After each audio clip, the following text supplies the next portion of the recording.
નમસ્કાર મિત્રો, સ્વાગત છે તમારું આપ સૌનું સિયારી ચેનલ અને ગુજરાતી યુટ્યુબ ચેનલમાં. હું નિકુંજ પરમાર આપ સૌનું ત્યારે સ્વાગત કરું છું મિત્રો. તો મિત્રો, આજના વિડીયોમાં વાત કરવાની છે પેન્શન ન્યૂઝ ટુડે. વધતી જતી મોંઘવારીને ધ્યાનમાં લઈને પેન્શન ધારકોએ વડાપ્રધાન નરેન્દ્ર મોદી સાહેબને લખ્યું પત્ર. ને આ પત્રમાં મિત્રો તબીબ ભથ્થું હોય અન્ય પણ જે કેટલીક માગણી છે તેની માગણી કરવામાં આવી રહી છે. સુધી ચર્ચા આપણે કરવાના છે. ચર્ચા કરતા પહેલાં ચેનલ પર નવા ચેનલ સબસ્ક્રાઈબ કરી લો. તમને ચેનલમાં મિત્રો સરકારી કર્મચારી, નિવૃત્ત કર્મચારી, પેન્શન ધારક બાબત અને પગાર બાબતે ડીઆર એચઆરડી અને કોઈ પણ અપડેટ આવે તો પણ તમે જાણ કરવામાં આવશે. તો આપણી આ ચેનલ અને ગુજરાતી યુટ્યુબ ચેનલ હંમેશા મને સબસ્ક્રાઈબ કરી લેજો. તમને રોજના રોજ પેન્શન ધારક બાબતે, સરકારી કર્મચારી, નિવૃત્ત કર્મચારી બાબતે હરેક વિડીયો મળતો રહેશે. તો પેન્શનને 2 વખત વડાપ્રધાન નરેન્દ્ર મોદી મળી ચૂક્યા છે. હેમા માલિની નેતૃત્વ બેઠક યોજાઈ હતી, પરંતુ કોઈ પરિણામ આવ્યું ન હતું. EPS 95 રાષ્ટ્રીય સંઘર્ષ સમિતિના NSCએ લખાણ તૈયાર કર્યું છે. વધારીને 500 કરવાની મોંઘવારી ભથ્થું મંજૂર કરવાની માંગ તેજ બની છે. દેશભરના સાંસદોને પત્ર લખવામાં આવી રહ્યા છે. છેલ્લા 10 વર્ષથી મોંઘવારી જોતા કોશિયા કમિટીએ ભલામણો તાત્કાલિક લાગુ કરવા માટે અવાજ ઉઠાવવામાં આવી રહ્યો છે. EPS 95 નેશનલ સ્ટ્રગલ કમિટી દ્વારા એક દસ્તાવેજ તૈયાર કરીને જિલ્લા પ્રમુખ મોકલવામાં આવ્યું છે. જિલ્લા સમિતિના અધિકારીઓ તેમનું નામ લખી સાંસદો સમક્ષ રજૂ કરી રહ્યા છે.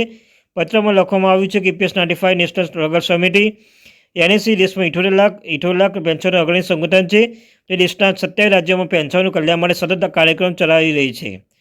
અમે સંસદીય મત વિસ્તારમાં પેન્શન રહેવાસી છીએ. અત્યારે જણાવી દઉં કે સહાય ક્ષેત્રમાં ઉપક્રમો, સરકારી ખાનગી સંસ્થાઓ 30-35 વર્ષ સેવા પૂરી આપ્યા પછી EPS 95 પેન્શન ધારકોને સરકારી નિયમો અનુસાર પેન્શન ફંડમાં દર મહિને ₹10 મળશે. ₹417, ₹571, ₹1250 યોગદાન આપ્યા પછી સરેરાશ માસિક પેન્શન ₹1170 મળશે. આટલા ઓછા પેન્શન કોઈ વૃદ્ધ દંપતી કેવી રીતે જીવી શકશે? વર્ષ 2013 કોશિયા સમિતિના માસિક પેન્શન 3000 મોંઘવારી ભથ્થા ભલામણ કરી હતી, પરંતુ 2014માં મોંઘવારી ભથ્થા વિના લઘુત્તમ પેન્શન માત્ર ₹1000 નક્કી કરવામાં આવ્યું હતું. જ્યારે 36 લાખથી વધુ પેન્શન હજુ પણ ₹1000 હજુ પેન્શન મળે છે. વાસ્તવિક છે પેન્શન ઓછી રકમ તરફ સુવિધા પ્રભાવપતિની 200-250 પેન્શન સમાનજનક પેન્શન વધારવાની આશા સાથે મૃત્યુ પામી રહ્યા છે. છેલ્લા 8 વર્ષથી સમિતિએ નીચેની 4 મુદ્દાઓ માગણી માટે તાલુકા સ્તરની રાષ્ટ્રીય દિલ્હી સુવિધા આંદોલન કરી રહ્યા છે. પેન્શનની માગણી વિશે વાંચો. લઘુત્તમ પેન્શન 1000 વધારે 7500 પર મોંઘવારી ભથ્થું કરવું જોઈએ. કોશિયા સમિતિ રાજ્યસભા પેટિશન 147 ભરવા મુજબ છેલ્લા 10 વર્ષ સુધી વધેલી મોંઘવારીને ધ્યાનમાં રાખીને આ યાચવી માંગ કરવામાં આવી રહી છે. EPS 95 પેન્શન નીતિમાં જીવનસાથીને મફત તબીબી સુવિધા મળશે. સર્વોચ્ચ અદાલત 4/10/4/11/22 નિર્ણય મુજબ કોઈ પણ ભેદભાવ વિના તમામ પેન્શન વાસ્તવિક પગાર ઉપર પેન્શન મળશે. નોન EPS પેન્શન 5000 માસિક પેન્શન વડાપ્રધાન નરેન્દ્ર મોદી 2 વખત મળ્યા છે.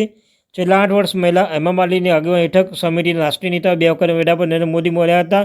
પેન્શનની માગણી મંજૂર કરવાની બાબત તત્કાળ પ્રધાન સંતોષ ગંગરાવ, ભૂપેન્દ્ર યાદવ, હાલના મનસુખ માંડવીયા, નાણામંત્રી નિર્મલા સીતારામન સાથે બેઠક યોજાઈ હતી. આમ સ્થળે ખાનગી પણ આપવામાં આવી હતી. અને મિત્રો, લોકસભા અને રાજ્યસભાના અવાજ ઉઠતો રહ્યો, પરંતુ આ ઉપરાંત દરેક મંત્રી અને સાંસદના પેન્શનની દુર્દશાથી વાકેફ કરવા માટે મેમોરેન્ડમ આપવામાં આવ્યું હતું. જે તે સમયે સરકારી સ્તરે ઘણી વખત ત્રિપક્ષીય વાટાઘાટ કરવામાં આવી હતી. આટલા પ્રયત્નો છતાં કોઈ સાર્થક પરિણામ આવ્યું ન હતું. તેના કારણે દેશભરના પેન્શનધારકોને નિરાશા છે. પેન્શનના તાત્કાલિક કલ્યાણ માટે કેન્દ્ર સરકાર ધ્યાન દોરવા માટે 10 અને 11 ડિસેમ્બર દિલ્હીના રામલીલા મેદાનમાં વિશાળ વિરોધ પ્રદર્શન અને આમંત્રણ ઉપવાસનું આયોજન કરવામાં આવશે. આ સંસદના ચર્ચા ચાલુ રાખવા માટે ધોરણ પેન્શનનો અવાજ બુલંદ કરવા માટે વડાપ્રધાન નરેન્દ્ર મોદી સાહેબ મંત્રી બેઠક કાર્ય કરવાની ખાસ વિનંતી કરી છે. અને પેન્શનદાર કોઈ આંદોલન કરવાની ફરજ ન પડે, આમ બધા તમારા જીવનમાં આભારી રહીશું. તો મિત્રો, માહિતી આ હતી. Thank you very much.